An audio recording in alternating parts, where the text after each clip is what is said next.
Hello everyone, welcome to our YouTube channel Educated Cherry.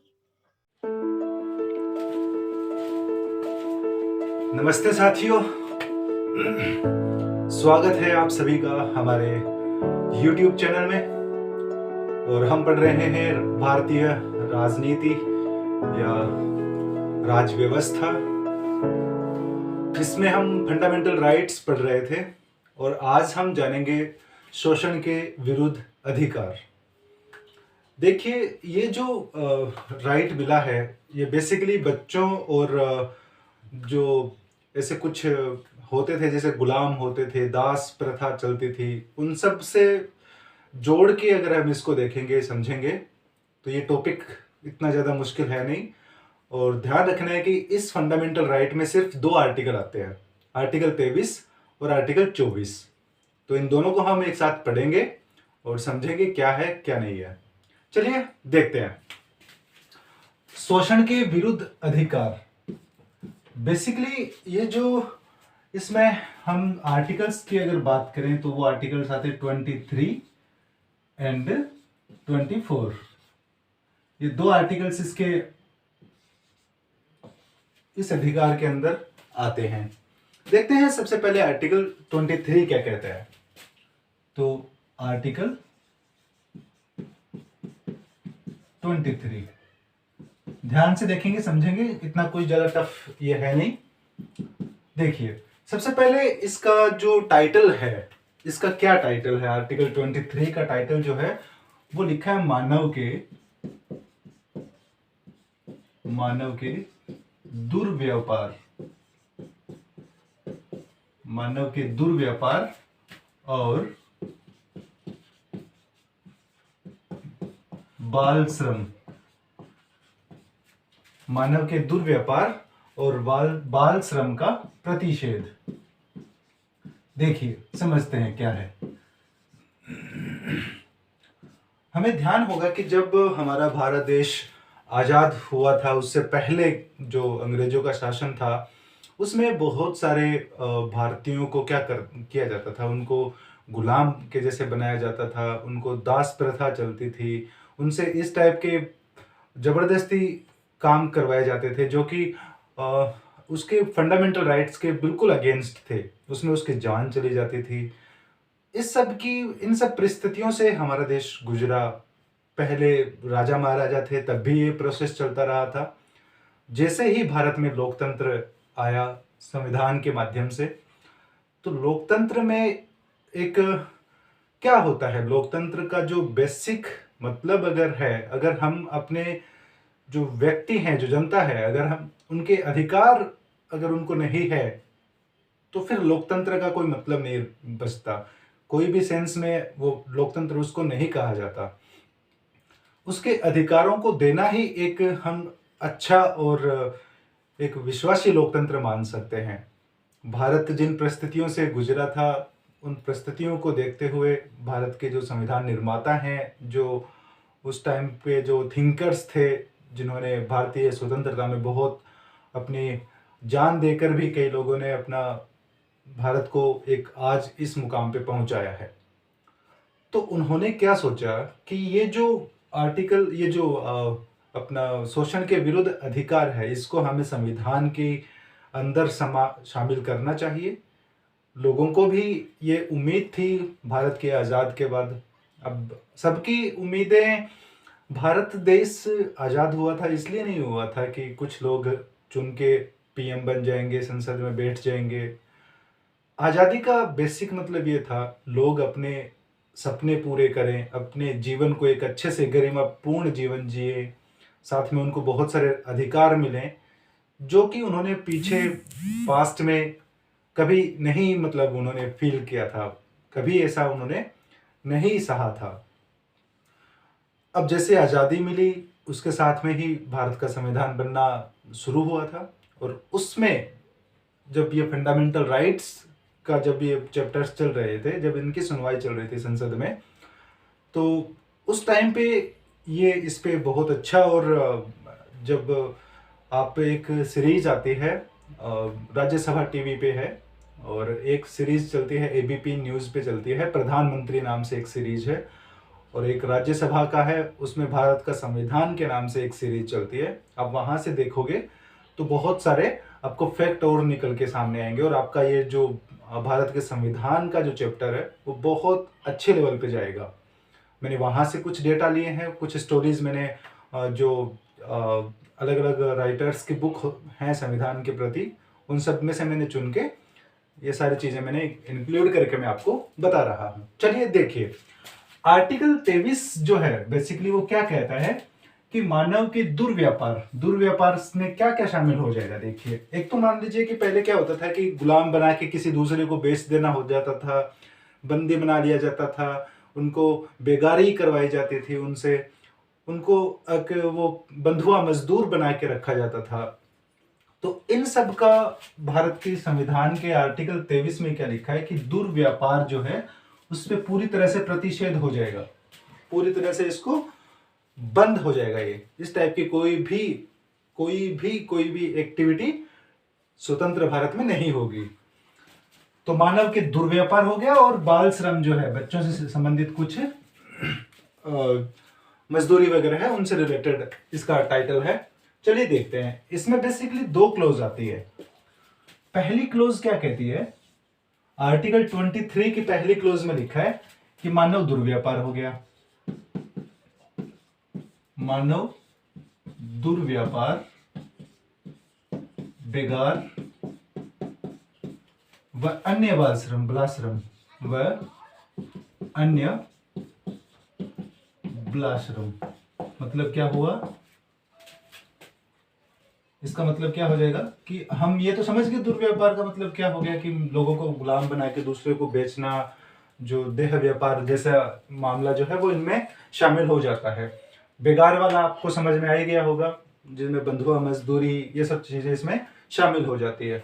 और तीसरा हो जाता है बलाश्रम, किसी को जबरदस्ती पकड़ के ये कहेंगे कि चलो इस काम को आपको करना पड़ेगा, तो वो सारा का सारा जाएगा बलाश्रम के अंतर्गत। इन तीनों जैसे बहुत सारे कामों पे प्रतिषेध है। ये क्लोज कौन कहती है, क्लोज 1 कहती है, इसकी आर्टिकल 23 की। इसके बाद इसकी सेकंड क्लोज जो है वो क्या कहती है।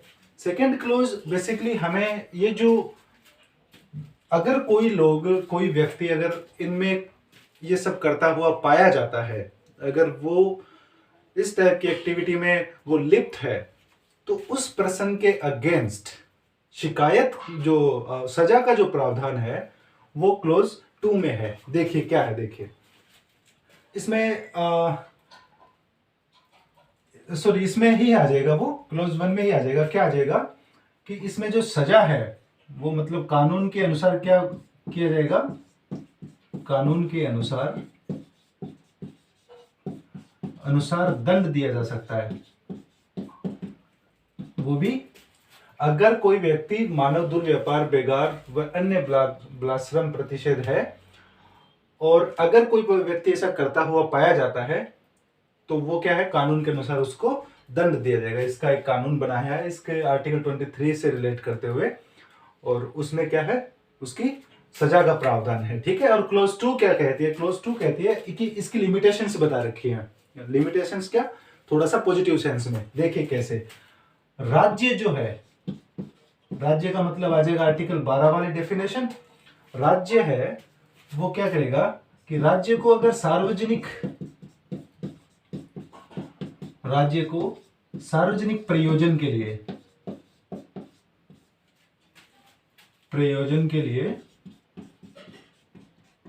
राज्य को सार्वजनिक प्रयोजन के लिए अनिवार्य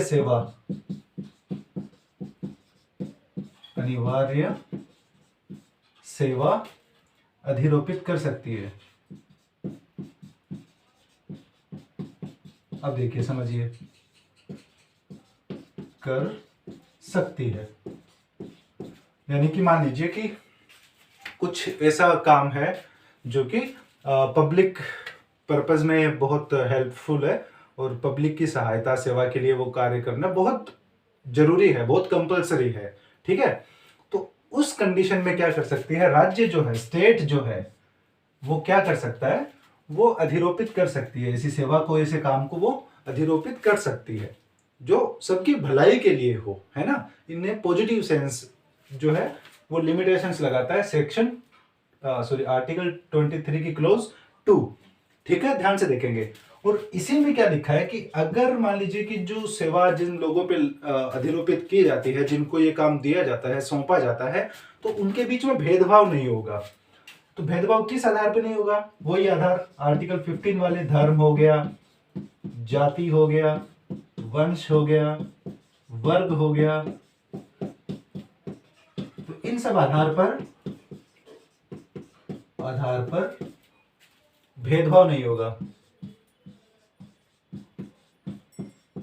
तो ये लिखा है आर्टिकल 23। आर्टिकल 23 का बेसिक मतलब आप समझ गए होंगे। आर्टिकल 23 में बेसिकली 2 क्लोज आती हैं। क्लोज 1 क्या कहती है कि मानव दुर्व्यापार, बेगार और इस टाइप के अन्य जो बलात्श्रम है उन पे प्रतिषेध होगा और कानून के अनुसार उनको सजा दी जा सकती है जो पर्सन ऐसा करते हुए पाए जाते हैं। और क्लोज 2 क्या कहती है? क्लोज 2 कहती है कि राज्य जो है वो अगर पब्लिक जो लोक हित में अगर वो है, सार्वजनिक प्रयोजन के लिए अगर कोई सेवा अनिवार्य है तो उसके लिए वो लोगों को अधिरोपित कर सकती है। और उस अधिरोपण में क्या हो जाएगा कि धर्म, जाति, वंश, वर्ग इनके अनुसार क्या है, कोई भेदभाव नहीं होगा। चलिए देखते हैं आर्टिकल 24। आर्टिकल 24 जो है बेसिकली वो क्या कहता है, देखिए। आर्टिकल 24 का सीधा कनेक्शन जो बनता है वो बच्चों से बनता है।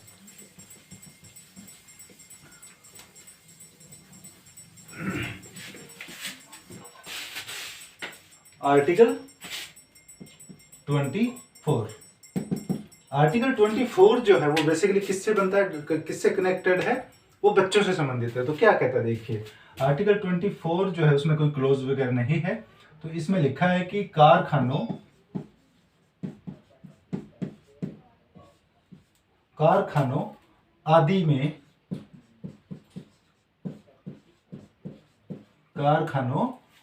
आदि में बालकों के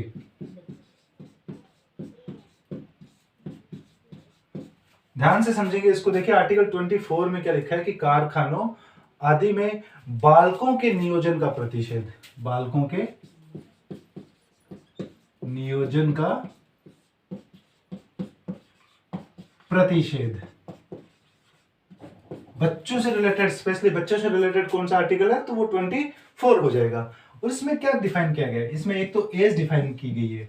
एज, जो बालक हैं उनके एज कितनी होगी, तो 14 साल से कम उम्र के बच्चे हो गए एक तो,